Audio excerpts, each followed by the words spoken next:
proud of ourselves. This is the second lecture we've had since the pandemic, so you can tell it's kind of a treat for us to have one, and then only the second lecture in this building.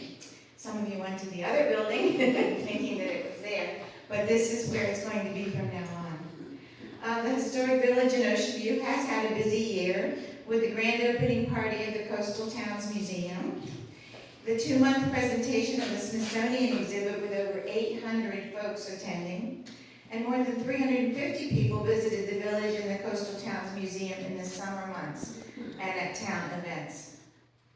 This coming Saturday, we are open from noon to 3 for the Fire and Ice Festival. So if any of you want to come see the village, that's a good time to do it. We should have docents in all the buildings in the village itself. We're not opening up the Coastal Towns Museum since it's across the street, and we are confining ourselves to the park. Please consider being a member if you're not already, and or donating some time or money to keep our organization going. We are making plans for more lectures and events in the spring, and will alert you to those by mail or on the coast, in the case of Coastal Point, which did not put it in this time, incidentally. But I did try. Please sign your names and emails if you are not on our list. There's a sheet back in the back on a lectern, so you can fill that in before you leave if you would. And tonight, we are so pleased and fortunate to have Sadie Slavin, my granddaughter, as our speaker. Sadie is a graduate of Virginia Tech and has a master's in education from the University of Virginia. She's teaching right now, but she's moving next week to Colorado, so we'll see how that, and actually has a job there, so we'll see how that goes. She has more energy and ideas than I can name, and is planning to move next week. As I said, needless to say, I am a proud grandmother. I guess we locked the door. Didn't mean to. Trick or treat.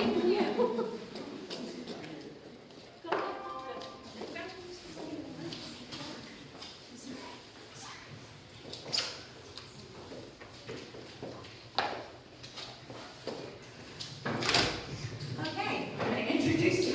She gets back. Sadie.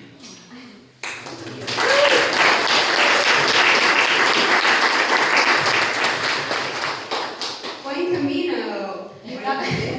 That is a common phrase we use on the trail as a greeting or a goodbye or please move over so I can pass you. You're walking a little slow. So we're going to practice that because that's a common greeting. When someone says buen camino, you say buen camino back. So we'll do a little call and response. When I say buen camino, you say buen camino back. Here we go. Ready? Buen camino. Buen camino. Buen camino. Buen camino. Great job. Now you're ready for your hike across Spain. That's all you need to know. Yeah, that's my kindergarten voice. So the history of the Camino is kind of what I want to emphasize during this talk, but I'll also talk about like my motivation for going and my experience. A lot of these pictures, you can see I got this one off the internet. It's pretty grainy. I couldn't get a picture of St. James all the way up there. But a lot of the pictures are mine or a very good friend of mine from the trail who's from Montana, and he had a really nice camera. So I'll give him some credit at the end. He took this photo of some street art, and so I just want to give him some credit for this wonderful photography that I'm going to be using tonight. My background is that I learned about the Camino. I was studying Spanish a little bit in college, and I wanted to do a study abroad just to kind of work on that, my Spanish skills. And so I signed up for a study abroad that was hiking the Camino. And it was a 3-week program. We hiked the last 200 kilometers. And so it wasn't quite as long as I did, 800 kilometers, the full length of the Camino. But this experience would have been a very immersive. Like I would have been with a Spanish teacher and 12 other Virginia Tech students. And it got canceled with COVID. But I always thought that I really want to go do that. That's something I can do on my own without having to pay tuition to Virginia Tech at the same time. So it saves me a lot of money if I do it on my own. And finally, after I finished my master's, didn't really know what I was going to do yet. I've been living at home with my parents, so I was like, okay, I'm gonna go to Spain. Spade, and I'm going to walk this trail. So that's what brought me to the trail. Also just my adventurous spirit. I want to do something. I'm not particularly religious, and a lot of people do this for religious reasons, but mine is kind of more for seeking adventure. And I love being active, I love running, hiking, backpacking, so this was kind of a perfect combination of all the things that I love. So, the trail itself dates back to the 9th century. It's an homage to Saint James, who's entombed in the Cathedral of Santiago. In the 9th century, his remains were discovered in Galicia, and King Alfonso II commissioned this beautiful cathedral in 1078, so that kind of to attract pilgrims to this site.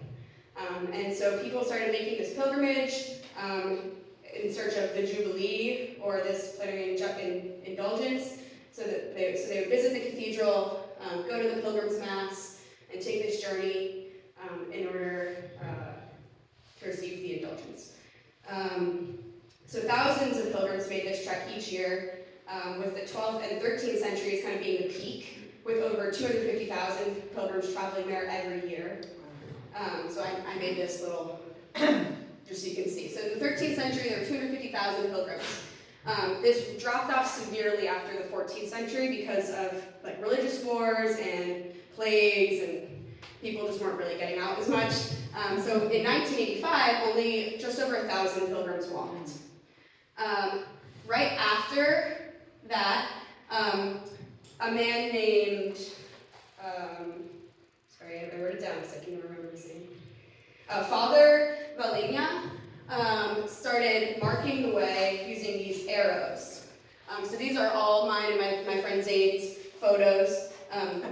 This is how you know where to go. All of these arrows are telling you where to go.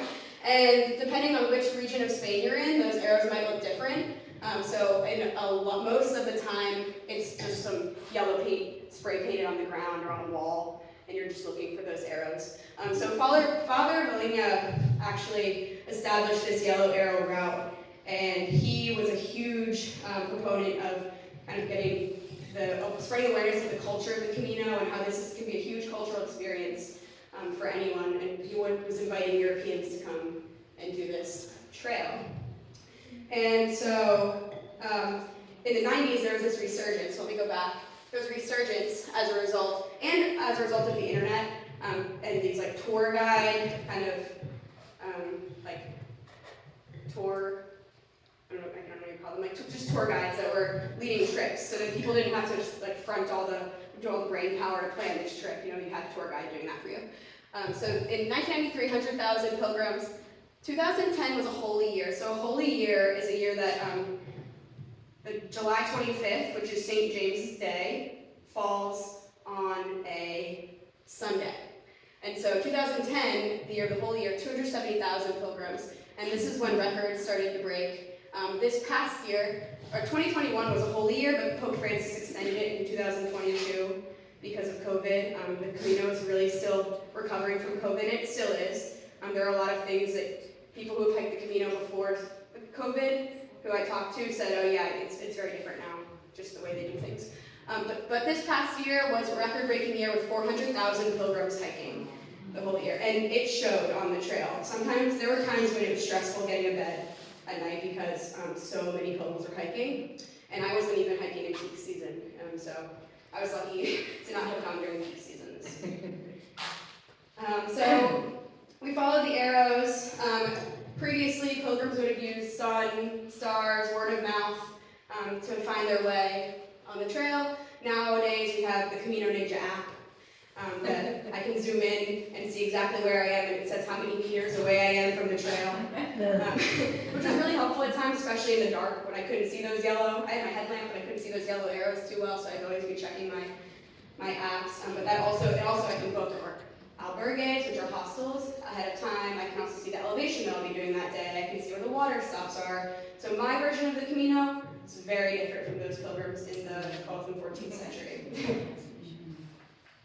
So, one of the major symbols of the Camino is the shell. And historically, pilgrims would take the pilgrimage, they'd go to Santiago, and they'd be gifted a shell from the coast, which some shells were delivered to Santiago, and some pilgrims actually took the extended walk to the coast, which I also did, so I'll talk about that towards the end. But they would pick up a shell, bring it back with them to prove that they made it there. Nowadays, you get your shell at the pilgrim's office when you start, and you carry it the whole way. So this was dangling on my backpack, like clinking around for 500 miles, and just some added weight. But it was fun to see everyone's little shell, you know that they're doing the Camino. Okay, so these are the various routes that you can take when hiking the Camino. 70% of people take the yellow route, which is the French way, so that starts in France. I started where the yellow route starts in Saint-Jean-Pied-de-Port, and then hike all the way to Santiago, across northern Spain.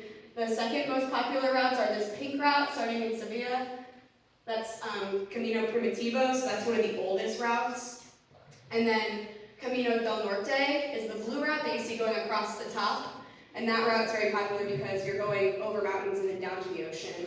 It's very, very beautiful, but it's very challenging. If I were to go back, I would definitely do that route. So those are various routes. And then you'll see here, and I'll show this map again later, but after you reach Santiago, there's the yellow line, the orange line continues to finish there. And that's where people would have gone to go to the coast. There's some cliffs there, and I walked to finish there, but I'll talk about that. So this is, so here's a little bit about the infrastructure. There are albergues or hostels all along the route. So as you walk, you're stopping in towns, and you cross through maybe 3 to 4 towns each day, depending how far you're walking. And you can walk 5 miles a day, or you can walk 30 miles a day, depending on your physical fitness or maybe your time frame. And so each night you're staying in an albergue. You can get private rooms if you wanted to, but if you're budget traveling or if you're kind of getting the real Camino experience, you're staying in hostels that look like this. So this one on the bottom left is a monastery. And then the top left, that's with my friend Zane's picture, so I'm not sure where that was taken, but that's in a lot of the bunk beds. That's a very stereotypical looking albergue, and often young people are on the top bunk, so I was climbing up to the top bunk most nights. And then all of the hiking boots and hiking poles typically stored in a room like this so that the sleeping quarters doesn't get stinky. And they encourage the showers. And every time I would stop, wonderful showers, like better shower pressure than I have at home right now, because they want you to shower. So that's really nice. So you're passing, so you have many opportunities to stop. With the Holy Year and the record high number of pilgrims, I would kind of look ahead on my map and see, I think the farthest I'm going to walk today would be this town. I'll call ahead, ask to reserve a bed. I'm not putting my credit card down or anything because I want to be able to cancel, or if I don't feel like walking that far that day, if the weather turns or something. So I would do that usually in the morning just to secure a bed so I could take my time. Some people are leaving at 4 a.m. and to get to a hostel early so they can get a bed, but I didn't want to do that. So I would call ahead, but typically you're just walking until you're tired, you get to a town, you're like, just stop here. I would stop for coffee 2 or 3 times a day, stop for pilgrim's meals. So one of the staples was a pilgrim's meal. You eat this every day. You pay a flat fee, so maybe like 10 to 13 euros, and you would get a 3-course meal, so you get an appetizer type of thing, so it would be like pasta, salad, then you get an entree, it'd be some kind of protein and potato, so fries or mashed potatoes or something, and then a dessert, and then you can choose water or wine. You don't get both. You have to choose. Sometimes that's a hard choice. So that's kind of how all my meals went. Aside from breakfast, where I was eating a lot of pastries, I probably ate 500 croissants. And I'll show you later this one egg dish that was very common on the trail. So this is the route that I took, Camino Frances. So I started up here in Saint-Jean-Pied-de-Port, and these are, I might have stopped in different towns, but these are the stages, the kind of official stages of the Camino. So you can see, we'll stop in these larger cities that are marked here, and I'll talk about each one. But first I want to talk about how the Camino is sorted into 3 stages. So the first stage is, the stages are physical, mental, and spiritual. So the first stage, you're starting in France, and just in your first day you get into Spain. You're just right on the border of France. But you start up by going through the Pyrenees. So your first 3 hours of walking are uphill, just straight uphill, and it's disheartening, but but it's really beautiful. I mean, so this is one of my friend's pictures, and these are some people that I got to know. But really beautiful mountain ranges, but it's very physically demanding, and your body's still getting used to all the walking, and so you're not doing as high of mileage, but your feet, you're starting to get your very first blisters before you've gotten the calluses, and you still have some adrenaline so that's driving you, but you need that for the Pyrenees. So the views are really nice. And then the second stage is mental, and they say that this because you're going through the Meseta, which is like a desert portion. And this is what it looked like. I mean, for a week straight. It's pretty flat, very dusty. This is when I got most of my blisters because it was so dusty and my feet, like the dust would cake up in my shoes.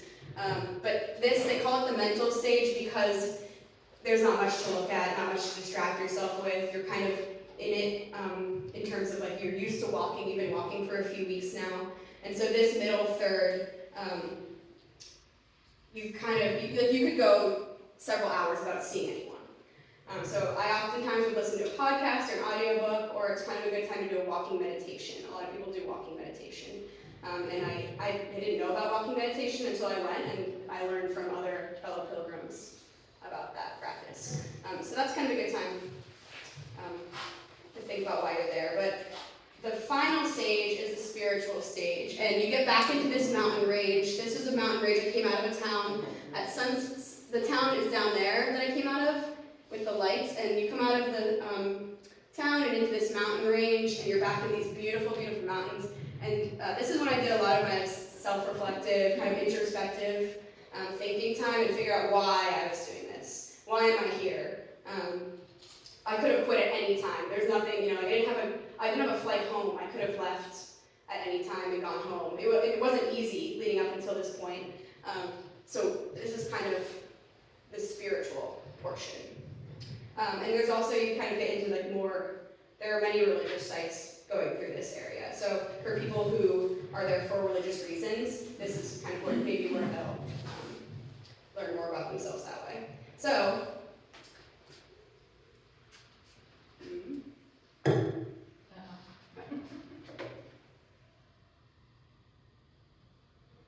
Technical difficulty changes.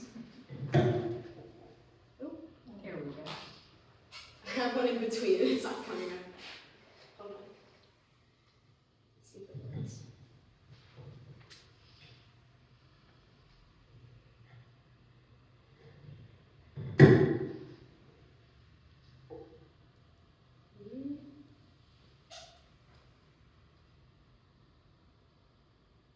Doesn't want to load this one side.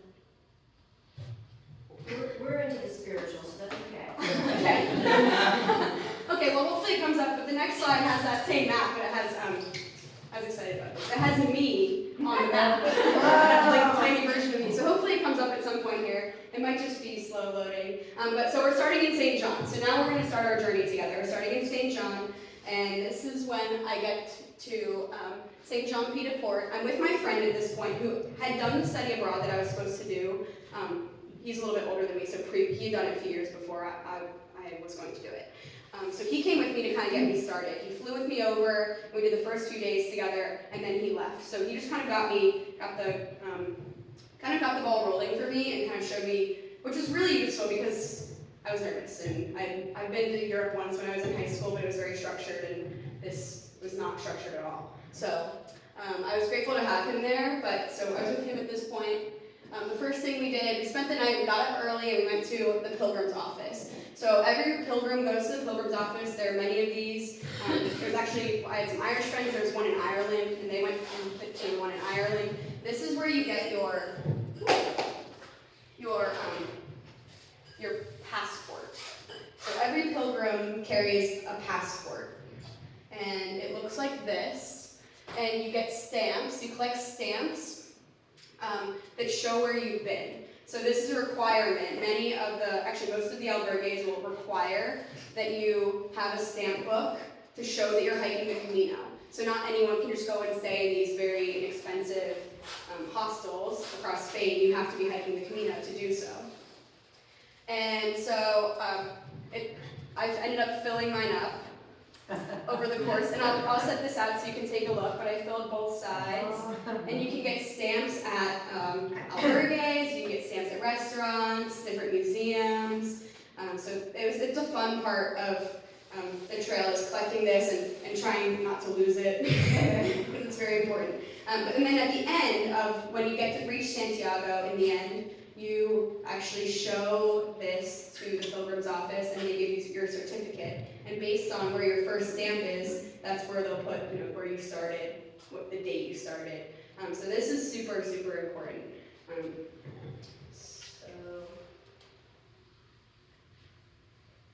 Our first night, we stayed in Roncesvalles. Oh man. It's not me. Let's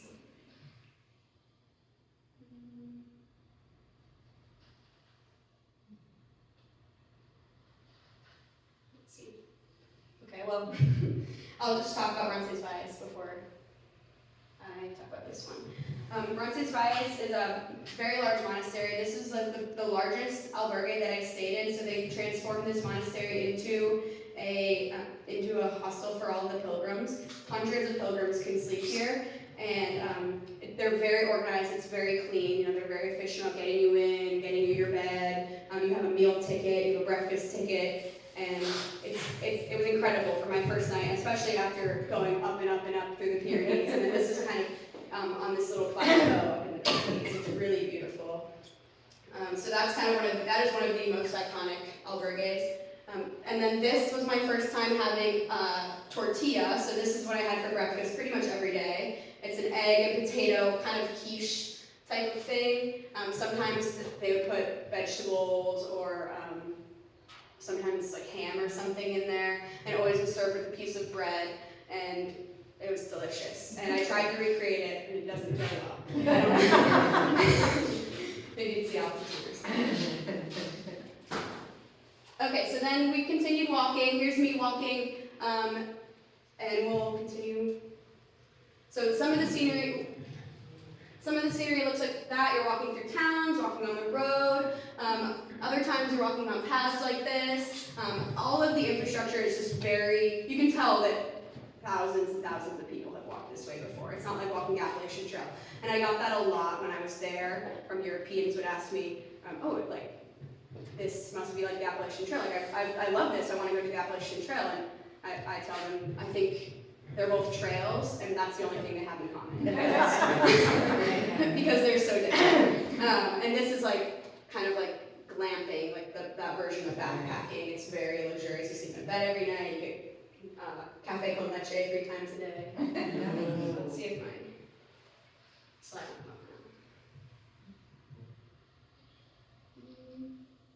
now. How many pounds are you carrying? I was carrying 17 pounds, and they recommend you carry 10% of your body weight, and so that was actually a little bit more, but I'm a bit of an overpacker, and that included water. So when I was full of water, I carried 3 liters of water, which is more than you need to carry. There's water everywhere. There are fountains with clean water, pretty much, I would say like every 4 miles there's a water source, which is pretty good. Or you're going through a town, and obviously you can get water in a town.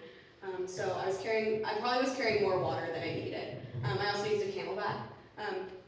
And I probably brought too many clothes. That was what I overpacked on.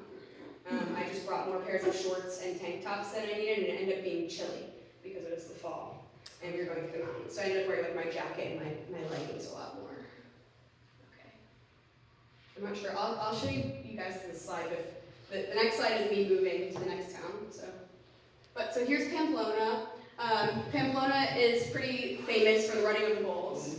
So a lot of people are drawn there in July. I spent 2 nights in Pamplona and absolutely loved it. It was a beautiful town. I was still with my friend at this point, so we were going out to dinner at this point. The quality isn't too great. I think it's because of the Wi-Fi connection. But this is a sculpture of the running of the bulls. So coming out of Pamplona is this sculpture. This is an iconic sculpture on the trail. So there's me standing in front of it, and this is my friend's photograph of the trail. And this is pretty significant. It was constructed in 1996, and it has the phrase inscribed on it, "Where the path of the wind crosses with that of the stars."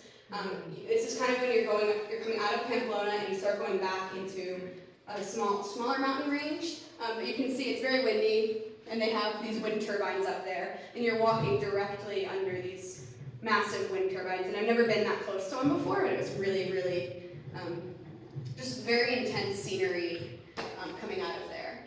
And this sculpture shows pilgrims ranging from the Middle Ages and kind of evolving into modern day pilgrims. So one of my favorite parts of the hike was the Basque Country. So you're walking through, literally that's the trail, and it's going through a vineyard while there are people picking grapes, harvesting grapes. The Basque Country was really interesting because a lot of people speak the Basque language, and so in those smaller towns it was more difficult to ask for a bed or to order food. So a lot of pilgrims kind of encounter difficulties because of that.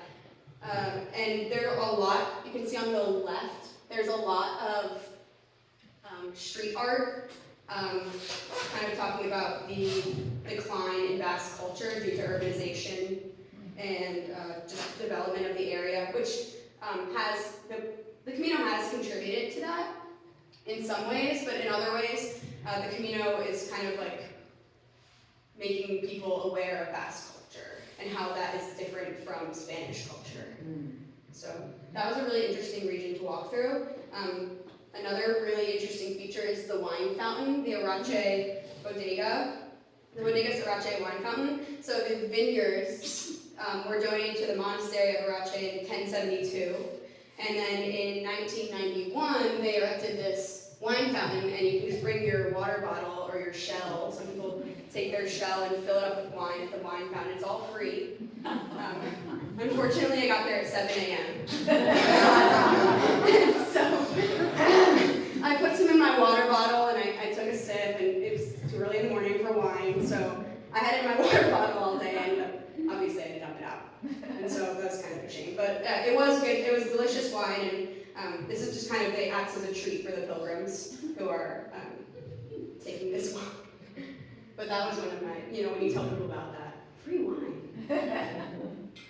Okay, so this is one of the most interesting things that I ran into on the trail is this man who, you can see that's a picture of him in the background. It's kind of small, but this is his office. And this is my photograph is terrible because I zoomed in on him and I didn't take a picture, but his office is just a 3-sided shack kind of to the side of the trail. But he was a protector of the Camino, and so he walked the Camino for years and years, most of his life, his adult life, and he, basically his job was to fight off pirates and protect the pilgrims from anyone who would try to harm them or steal from them. And there are very few, I didn't see any, there are so few of his kind of people left on the trail, and he retired when COVID hit, because he couldn't walk. They shut down all the albergues so people couldn't walk during COVID. But now he sits in this shack and he gives people advice on the trail. He sells shells, he sells walking sticks, and so you can go talk to him. He's trying to keep kind of the culture of these protectors of the Camino alive. Okay, so moving on to, this was one of my favorite the places that I stayed. So one night I decided to walk a bit further. I met up with some friends. So you start meeting up with people and you're walking with them as you go. And I met up with some friends, and some days I like to walk a little further than them. They would stop kind of early, and I'd walk a few towns ahead to get some alone time. And I walked a few towns ahead, and this woman caught up to me who I kind of recognized, and she said, "Oh, come with me. I'm gonna go sleep on a mat on the floor in this church." And I said, "Okay, I don't have a reservation tonight. I'll do that." And it's a donativo, so it's very common. You know, many pilgrims are taking this pilgrimage. They have very little money. They're looking for the cheapest lodgings possible. So in most towns have a donativo, so it's just donation, whatever you can pay. And most of them are in churches. So this one is super famous, difficult to find, but super famous for doing a pilgrim's meal where all the pilgrims come together and everybody plays a part in making dinner. And so everybody cut something up. So I cut up those tomatoes right there, which right after, so these two Italian men way in the back were leading the pasta dinner we were making. After I cut them up, one of them went in and fixed, I messed something up. I don't know what I could have done. So these are some of my friends here, and everybody's cutting something, and then while everything's cooking, we go to Mass in the cathedral, which is just behind that wall to the right. So you just turn around and go down the stairs and you're in the chapel. And it was really beautiful. It was a really beautiful Mass. It was really nice to get to know some of these people I didn't know at all, got to know them just on a deeper level from making dinner together. And then after Mass, we all came upstairs, dinner was ready, we ate dinner together, and then we're sleeping on mats this thick, this close together on the floor. And that was one of the better night's sleep that I got for some reason. I think it's just very peaceful in there. And then after dinner, they have a meditation, and we pass around a candle, and people tell their story in their native language, why they're there, and people get very emotional, like crying. It was really, really, really very interesting, very heavy, very moving, yeah. Okay, so now, this is what I was trying to show you. There you are. So we started up there in St. John, and then we went to Pamplona, down here, and now we're in Burgos. And Burgos was probably one of the most interesting cities that I went to. I just really like the architecture there. And so this is the cathedral. The cathedral in Burgos, construction began in the 13th century. And it's the first Gothic building in Spain. And so here's a picture of during the daytime, and this is a picture. I stayed with my friends in an Airbnb that night because we just wanted a break from hostels. And this was our view out of our skyline. It reminded me of Harry Potter, so I took a picture. But it was really beautiful, really, I really liked the Gothic architecture there. And then here we have, coming out of Burgos, was this really old church. And I did my very best to figure out when it was built. And there was a sign there, and I wish I remembered what the sign said, but it was one of the most interesting things that I saw, just because, it's mostly torn down and falling apart. But you get to walk through that archway right there. There were some of my friends looking up at it. We would just kind of walk through it at sunrise time. It was really beautiful.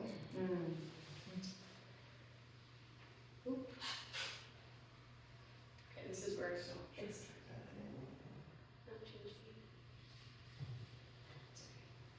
Okay, well, there's another slide of me moving along the trail. It'll show up later. Yeah, it'll show up, right?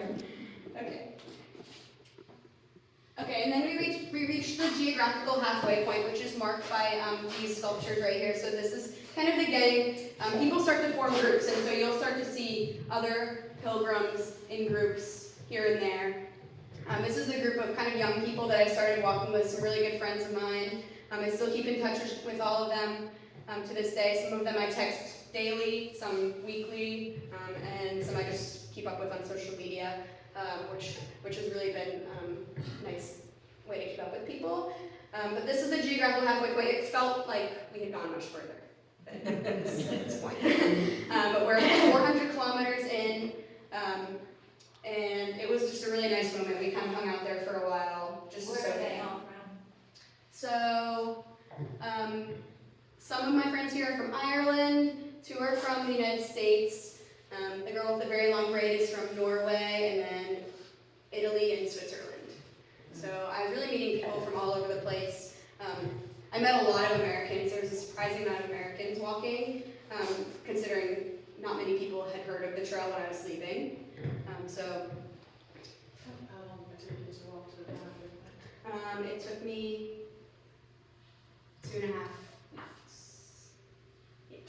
How many miles a day? I was averaging 20 miles a day.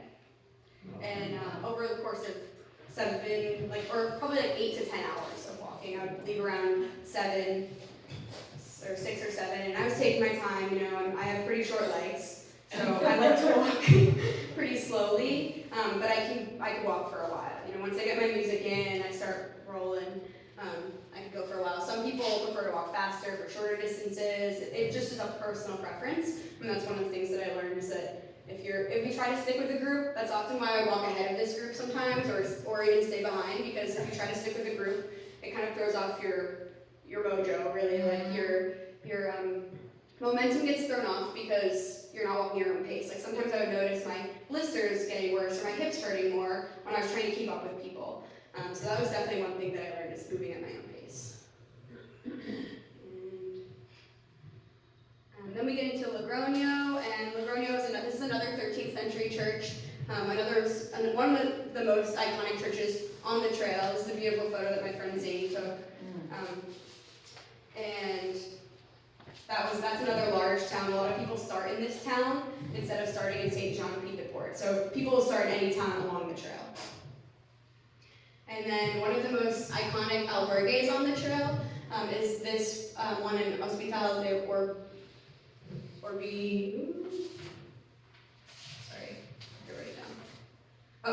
Hospital de Orbigo albergue. And this one, this man is from Venezuela, and he started this albergue when he did the trail himself, and he felt so passionate about the Camino, he wanted to kind of spread this joy with other pilgrims. So when you go to this pilgrimage site, you can, he gives you a canvas, and you can make a painting. He has all this art supplies, and then he hangs every piece of art on the walls. So you can see the walls are covered in art, and I unfortunately didn't take too many pictures. It's kind of difficult to take pictures in a place, it's kind of like a living quarters, like people are walking around in their pajamas, you don't want to take tons of pictures. But there was really, really beautiful art that people made, and people would make this art over the course of one night, like make these beautiful paintings. They're only staying there for less than maybe 18 hours at max. So it was really beautiful. I painted in my journal, and so that was one of my favorite places to stay. Okay, so it's still moving. Now they're showing up again.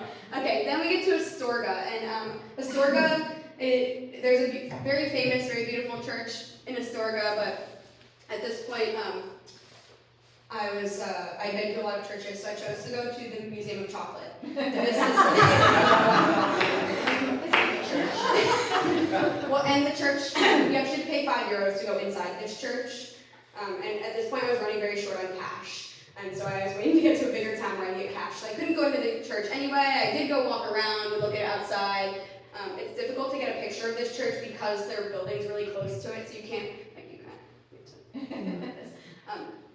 so I took a picture kind of from down this alleyway. But I went to Spain's, the chocolate capital of Spain. So I went to the chocolate museum. I got to get a stamp in my passport from the chocolate museum.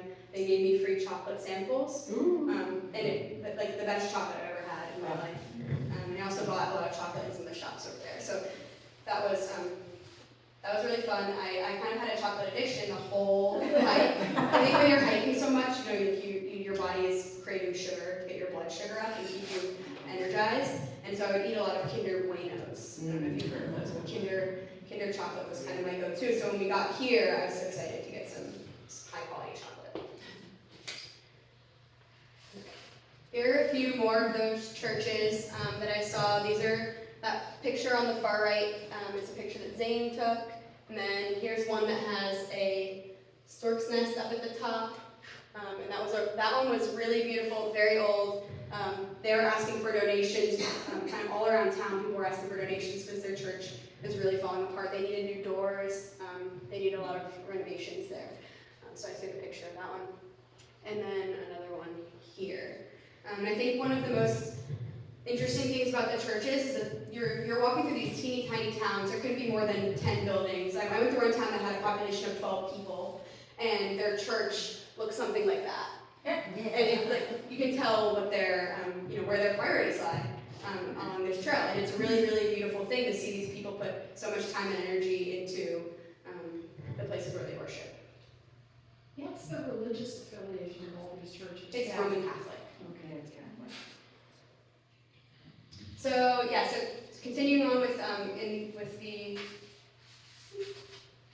religious portion of the trail was this is the Cruz de Ferro, and this is a very large mound. This picture gets cut off, and kind of the person can take our picture. It's a very large mound going like this that you come across. This is the highest point in elevation on the trail. It doesn't have beautiful views. You're kind of up on a plateau area, but you're surrounded by trees. You're walking through the woods, and you get up to this very large hill, and then this tall wooden tower. It looks like a telephone pole almost, with a cross on the top. And this is a prayer mound, and so people bring rocks from home, and sometimes they paint something on it, they write something on it. Some people bring notes or prayers, and it's very sacred, it's very quiet. Very emotional to walk up there. Lots of people are praying, but you walk up and you place your rock down. People have wedged their rock into the wood, hung their shells, and you can see I took some pictures there of different things that people brought. But it was a really, really beautiful, beautiful place. It kind of taps into that third stage of the trail, the spiritual stage. So this is kind of right when you get into that third stage. The more spiritual portion. People leave photos, they leave notes, and just to see some of the things that people left, it's very moving. And I think a lot of people leave their why there, if that makes sense. They leave, if they brought something, if they're carrying something heavily on their shoulders, metaphorically, they leave it here. What were the three phases? The physical, mental, and spiritual. So another portion of this kind of spiritual stage is Villafranca del Bierzo. That's what this town is called. This is a very beautiful town. It's known as La Pequeña Compostela, the little Compostela, because pilgrims who aren't able to complete the whole pilgrimage can finish at this town and this church. So the church here is kind of like an opportunity. You can receive you can walk through the door of forgiveness. Here, the door of forgiveness, and you can go to this church here and receive the same indulgence as those who make it to Santiago. So those who are ill or physically can't make it can go here and receive the same indulgences. I also stayed in a really interesting albergue here, where the owners were a father and his 3 sons, and they were healers. So people who were in pain he would do some prayers over them, and they would feel better. And it was really very interesting to hear their reactions to that. So it was a very old but very interesting albergue to stay at. So here's some other things I saw along the way. There's a lot of street art as you get further and further. The closer you get to Santiago, the more pilgrims there are. So there's more Pain. yeah, more pain. So I thought that was funny. Santiago or die. I took a selfie with that one because that's what I said. I'm making it to Santiago. You make it this far, you make it to Santiago. And then this is a really old tree. It's a really famous, very old tree that I had to fight the urge to touch it because it was so cool. But I wanted to do a little picture of that.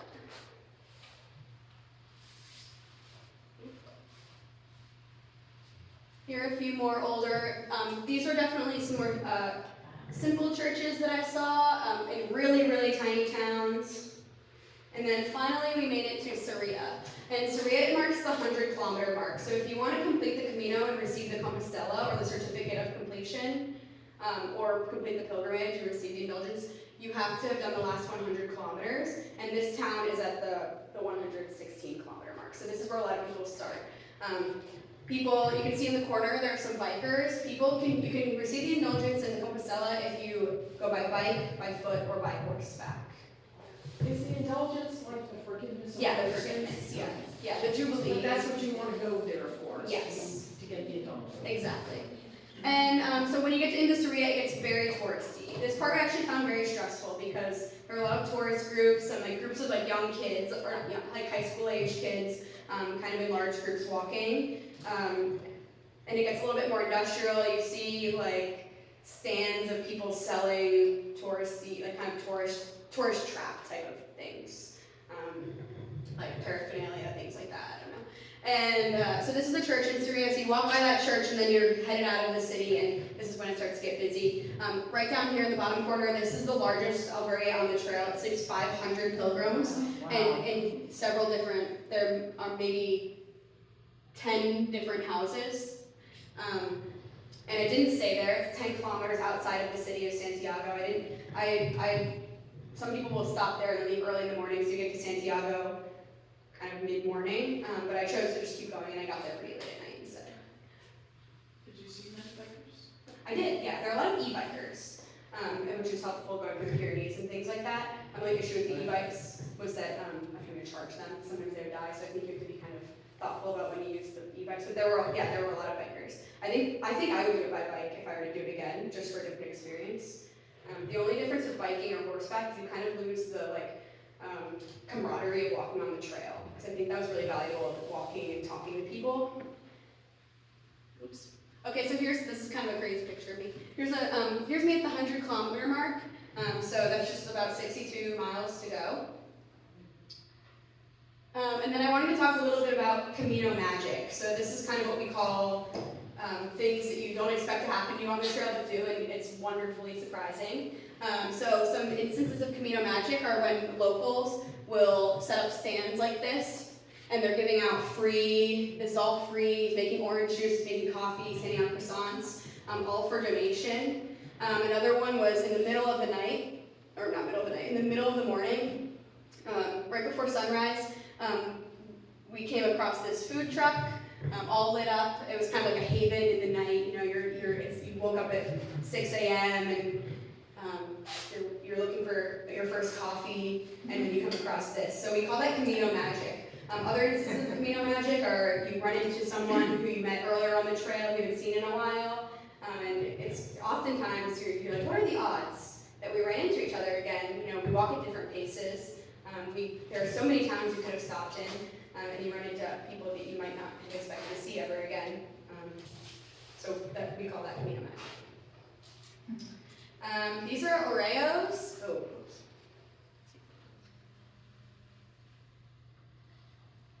Does anyone have any questions while I see the limits? How many pairs of shoes did you take? What type of shoes? So I wore trail runners. I wore ultra trail runners. And then I also had rubber Birkenstocks as kind of like a post-hiking shower shoe. But the trail runners, I chose trail runners specifically because they have a wide toe box. So your toes can spread out like this instead of being crammed like this. And so when my feet would swell up as I was walking, I didn't have to worry about my toes rubbing on the outside of my shoe. Whereas hiking boots are very stiff, pretty narrow, and probably would have resulted in a lot more blisters. And you're walking on road a lot of the time, so you just don't really need a rugged hiking boot for this. So you had 2 pairs of shoes with you? Mm-hmm. That was it? Yeah, and the trail runners, I still wear them. I still run in them because they're just very reliable, very comfortable. They didn't wear down. They got really dirty, but they didn't really wear down. You didn't wear them up at your ankles then? No, so they're just like sneakers. Yeah, I felt like I do have bad ankles. I have rolled them many times, but I didn't feel like I needed that kind of support because it's not too rocky or What was the name of the shoe? ultra, ALTRA. Trail runners? Trail runners, yeah. Yes. Did you feel safe? Like, were there a lot of people around, or was it very isolated, or? Yeah, there were pretty much always people around. There were times when I was walking on the trail and there weren't any people. Maybe for a few hours I wouldn't see anyone. It kind of depended what time of day I left. But I did feel very safe. Everybody's there for the same reason. You know, everybody's just there to walk. There was never a time when I felt like someone there was no like malicious activity happening at any point. My very last night, I witnessed a robbery and I had to speak to the police in the albergue, but that was the extent of it. Nothing, there are stories about the Camino, and that circulates, like people have died on the Camino, people, like young women have been murdered on the Camino, but the rate of crime is no higher than if you were traveling anywhere else. Why was St. James buried in Santiago? That's a good question. So he was killed in Jerusalem, and his body was carried, it's kind of up to legend, but his body was carried there by two nobles. They were taking him to the sea, but they didn't make it. So they buried him in Galicia, which is where Santiago is. Does an indulgence involve money on your part? No, you just have to go to the Pilgrim's Mass. And I will get into that more once I get to Santiago. This picture's not loading, but, oh, there we go. Okay, so these are the Oreos. And so I saw these kind of once you get into Galicia, which is kind of in that last third, that last spiritual section, you see a lot of these. And originally, a lot of them have crosses on them. None of these really have that religious imagery, but many of them do. And originally I thought that maybe those were like something for like ancestors or some kind of religious structure, but they're actually just for drying out corn. And after a certain amount of time, once they're erected and they've been up for a certain amount of time, it's illegal to tear them down. They're considered historical artifacts. So there are many, many of them. And they're really interesting to see. I spent several days in Santiago and I visited a museum. And there was one photography exhibit and this man photographed all of them. And there's a big collection of hundreds of photographs of these. And they're really interesting to look at. But I finally saw one that had corn in it. And I found out what it was. And then later I did some more research. Okay, I'm glad this slide worked. So now we're in Santiago. So there's me in Santiago. And I got there around 9 p.m. On October 30th. So it took me, October 17th. So it took me just one day, under a month, to get there. It was 779.5 kilometers. And of course you get there and you're like, how the hell did I get here? And then you have to apologize to Santiago. because it's a beautiful cathedral, beautiful. I mean, the pictures do not do it justice, especially not this picture that I had this guy take kind of at 9 p.m., but it's beautiful, and it's really beautiful to see pilgrims walking into this big plaza, and you actually walk in, so if the cathedral is here and it's facing you, you walk in here. So you walk in, and then you have to turn around to see it, and the reaction people have turning around to see it is like, I could sit there and watch all day. Like crying, laughing,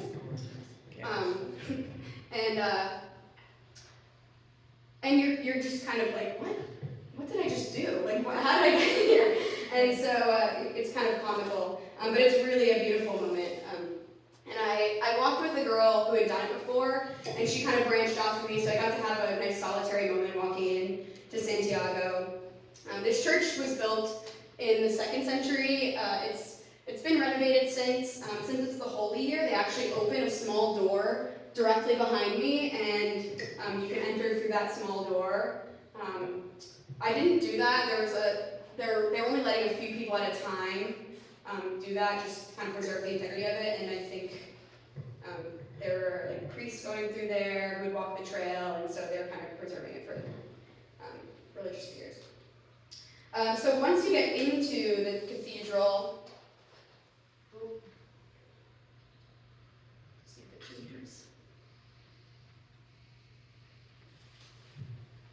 okay, well, I'll talk about the inside of the cathedral while we wait for the pictures to come up. But the inside of the cathedral is very ornate, very beautiful, very large. They recently just added 400 more seats to the cathedral because the number of pilgrims has been ramping up so much. And even then, I went to two of the pilgrims' masses, which are offered at noon every day and 7 p.m. every day. And even with the additional seats seating. There were still people standing, still people sitting on the base of columns. It just filled to the brim every time I went. And it was really, the service was beautiful. It was about an hour long, all in Spanish, which meant that I didn't understand too much of it. I have some friends who are fairly fluent in Spanish, and so they would kind of translate along for me, and it was really nice. But the most significant feature that the cathedral has is the Botafumeiro, the Botafumeiro, and this happens twice a day at the masses. It's a very large incense burner that swings across the church, and it's 180 pounds, and it takes 8 men to swing it. So they hoist it up, and these 8 men all pull down on a kind of branched off rope all at one time, and they're in these beautiful robes pulling on this string while this swings. And I'll show you a video after I close out my presentation because it's really magical. And so the purpose of that, and it's kind of multi-purpose, but part of it is kind of for an oration to God, but also to cleanse the pilgrims. Historically, it was to cleanse the pilgrims of the smell and of disease with the incense. So it was really interesting to see, and typically they require 400 euros of donation in order to do that. And I actually just found out in doing my research for this presentation that during the Holy Year, so 2022, the Holy Year, they do this at every Mass. So they don't require the 400 euros of donation from the pilgrims during the whole year. So that was incredible to see. That's part of the reason I went to Mass twice while I was in Santiago, was because I wanted to see this again. How much is 400 euros? It's pretty much 1-to-1 right now. 3 to 1? 1-1. 1 to 1. Yeah, yeah. So it was a great time to be in Europe.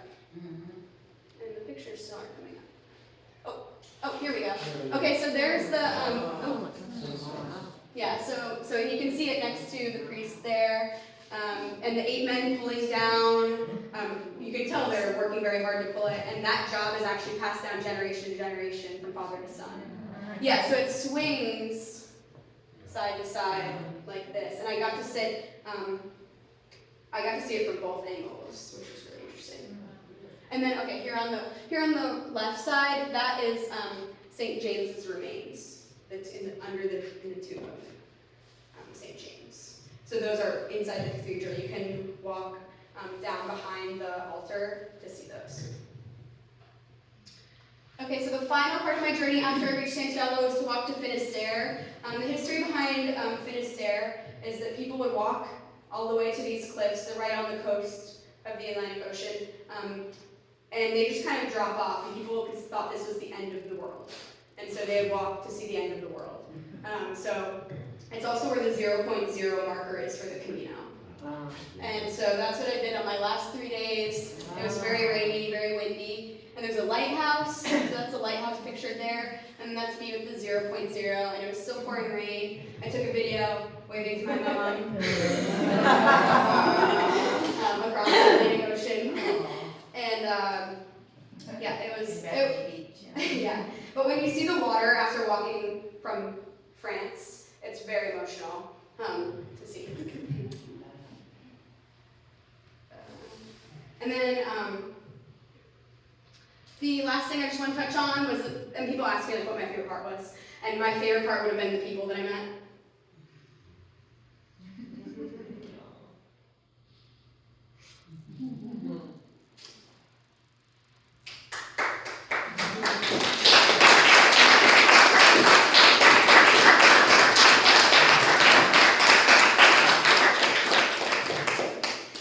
We never see him again, or no? Yeah, I actually had plans to,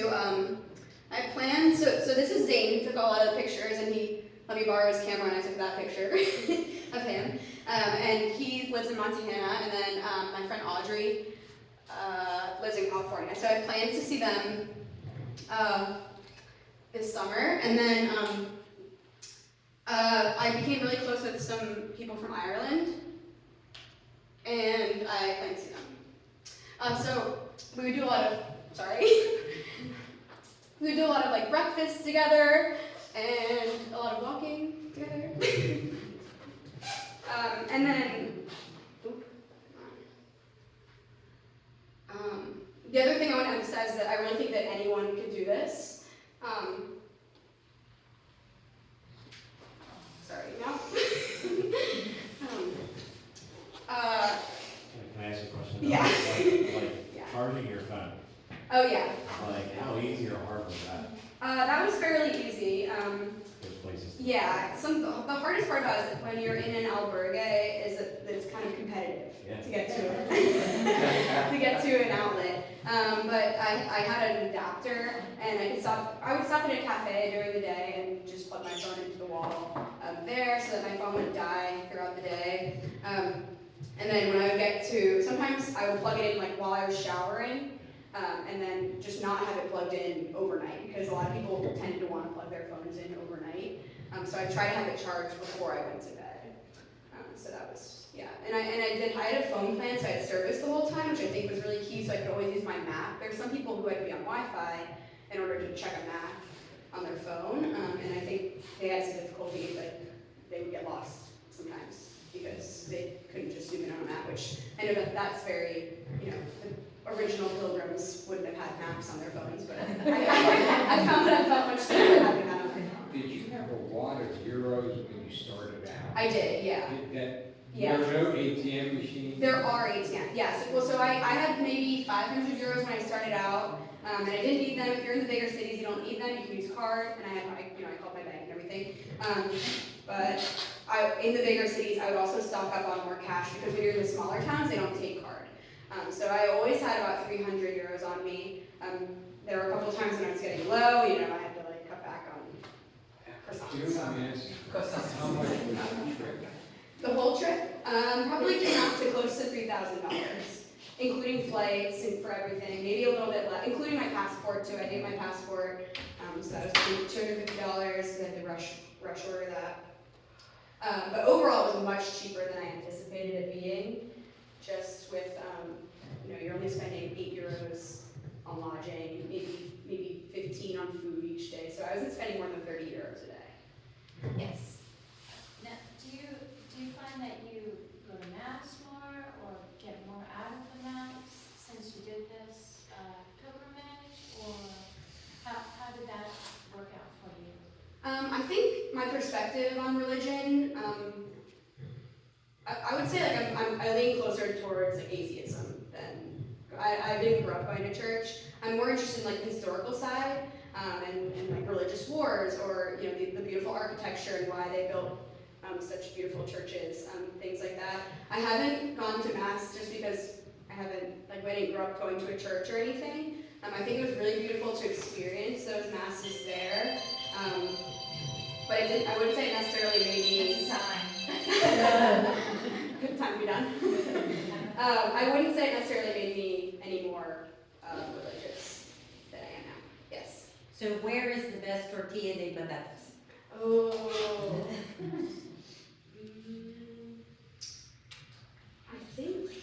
I think it was in Burgos. I had the best one. The best one, it was our Airbnb was over a bar, and that bar had really good food in general. So really good. So I recommend going to Spain just for the tortilla. Yes. How did St. James die? How did he die? I believe he was killed, but I'm not sure exactly how or why. I think a lot of it, I was doing research leading up to this, and a lot of what happened with St. James, a lot of legend. They're not even necessarily sure that those are his remains. Is that James from the book of James in the New Testament? Is that who we're talking about? Of the 12 apostles? Yeah. Yes. I have to tell a story. She was calling me from Santiago, from the square, and FaceTiming me. So I was so excited to talk to her, and all of a sudden she goes, "Oh, here come some of my friends. I have to hang up." So then she calls me back. I was in Marshall's house. And she calls me back, and the same thing happened again. I said, "Well, don't bother to call me." All or nothing, right? Yeah, right. I got the idea. What grade do you teach? So I do K through 3, but I'd like to teach kindergarten, actually. Yes. So James, St. James was beheaded by King Herod. Thank you. Yes. So other than religion, I'm sure there are plenty of people who go because they want the indulgence. Mhm. What's the drive for the lay people? Why do people, is it because of the physical, mental, and spiritual experience that you'll have by just trekking 400 or 500 kilometers? Yeah, I think it's like kind of like I was saying with just like their adventurous spirit. They just wanted adventure. Or a lot of people just didn't know what to do with their lives, so they did that. I mean, we can ask them and say, what are you doing after this? And I don't know. They don't know what they're doing. They just wanted something to do that was going to give them time to think and reflect on their lives. Or they just had this opportunity, they had time to fill. So I think that's, but there are many different reasons. And that's, I'm sure. yeah. In answer to her question, Yeah. our son's getting ready to do it. Really? For exactly what you just said. Oh, really? Yeah. And that's why we came this evening. Oh, I hope if I can give him some advice that you need. He's doing the trail from France. He is? Yes. When is he doing that? He leaves February 27th. Wow, that's going to be great. I'd love to talk to you more about that after. Yes. When you were going through this country, Mm-hmm. how strong was the separatist movement up there? There was a lot of things being mostly what I saw were things spray painted out. So like Navarre was like spray painted out, or like written over. People write over things with masks, it wasn't felt too strongly in terms of like the people that I talked to, but more in terms of like the street art. There's a lot of art kind of depicting the separatist movement. Yeah, does that make sense? Yes. Did you notice a particular nationality stick out more than others? I'm just curious because I know that people coming from all over the world, but I didn't know whether there would be more Spanish or more, Italian. Yeah. I personally, I didn't notice one sticking out more than the other. There were a lot more Americans. That stuck out to me. There were a lot more Americans than I thought, but I also think that being a native English speaker, I probably attracted more Americans in that way. That there's statistics that came out after at kind of the end of the season from the Camino 2022, and it's primarily Spanish. And then I think after that it's like Italian, French, United States, in terms of most people from each country. But most of them speak English anyway. Yes, yeah, We're most the people ones that spoke don't English. speak there. Right, yeah, and so Americans, there are a lot of times when you do feel like you stick out. So that was interesting too. So my last little point was that I really felt like anyone could do this. This is my friend Angela. She's 83. With the horse. She's Italian. She was very sweet and she did the entire trail. She carried a smaller backpack, and you can actually send your backpack to any town ahead of you for €5. You don't have to carry your backpack with you. So many people do that. This is my friend Heine. He's Danish, and he said, "You can laugh at my name." And then he said, "You Americans are so polite," because I didn't laugh at his name. And I just would recommend it to anyone. I think it's very accessible because I met some people who would taxi to the next town, because they physically couldn't do the mountainous section in between. And it didn't, they weren't losing anything by doing that. And even sometimes they apologize to you. And there's no reason for people to be apologizing. You're still out here, you're still taking this journey that everyone's taking. So the last thing I just want to leave you with is the 4 things that I learned, and I wrote them down in my journal, so I can just read them out of my journal. The first one was that it's important to slow down, and I learned the value of taking your time being slow. I love running more than anything else in the world, and so I told myself, I was like, maybe some days I'll just send my backpack ahead and I'll run, because I love trail running. But I talked to some of my friends who also enjoy running and on the trail, and they, there's this statement, it's just about running, it's not a race. You don't have to be training for this. You're not training for anything, you're just walking. So I learned the value of taking your time, like sitting in a coffee shop for 2 hours and journaling or reading, because the towns are gonna be there. I didn't have a deadline. I was very lucky not to have a deadline. I have a flight home. I didn't have to walk 30 miles a day. I could do 5 miles a day if I wanted to. So that was the first thing I learned. The second thing I learned is that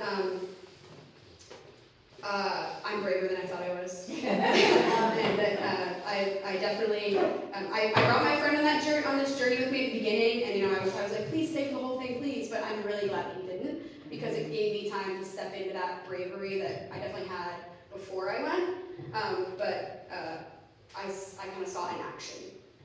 The third thing was that being alone is okay, and there's a lot of value in being alone. A lot of the times I'd be waiting for my friends, like I said, waiting for my friends to catch up, or like walking slowly so that they would catch up to me.